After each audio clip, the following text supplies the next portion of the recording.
Ah, buntot na naman.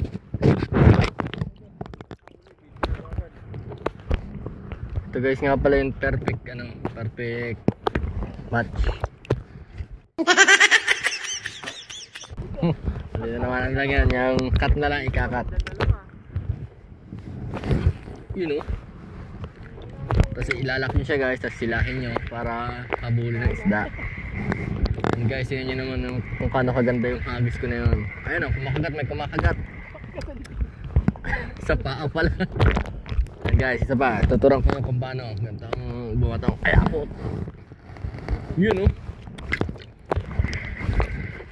Dahil wala tayong basketball ngayon, fishing muna tayo. Kasama ko ang Kabiba saka si Fire Angler, no? Ayaw, di ma! Tumunog. Ayan guys, pag may tumunog na ganon, ibig sabihin na nalalaban yung isda. Kaya kung kayo may balak mamiwas, mag-isip-isip muna kayo. Huwag kayong banat ng banat. Baka kayo ma-depress. Di bali kami, mukha ng depress. Ayan guys ha, ayan ay may warning kami sa inyo. Ang pamimiwas ay hindi basta-bastang gawain. Kailangan matino ang iyong pag-iisip, magpa-medical muna kayo. Kung talagang yung mental health nyo ay kaya ng kasi ganito guys, pag wala kayong huli talagang, tapos pupunta pa kayo sa may laot, doon na. Tapos nag-iisip na lang kayo sa bahay. Saan lagi mong hawak ay yung mga rules. So yan na yun. Perfect landingan guys. Yan ang tawag, perfect landing. Kita nyo ba yun? Tapos hihilahan nyo saan pa ganyan. Yun, may kumagat na. Uy, so narinig nyo ba yun? Yun. Sayang guys, sayang mga kayapot.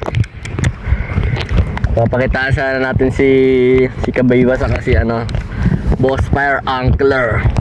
Tibay niyan ka, tibay niyan boss. Panoorin niyo sa kanilang mga channel, kanilang mga page. And guys, medyo lumalalim na talaga. Oh. Wow!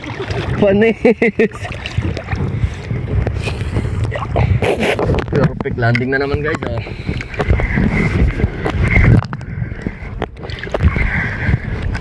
Apot, nakaboy.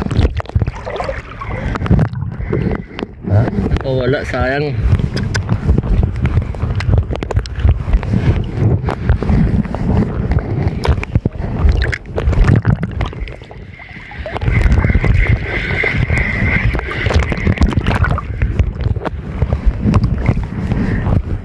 Guys, sana nag-video kasi baka mabot na mabasa ang cellphone.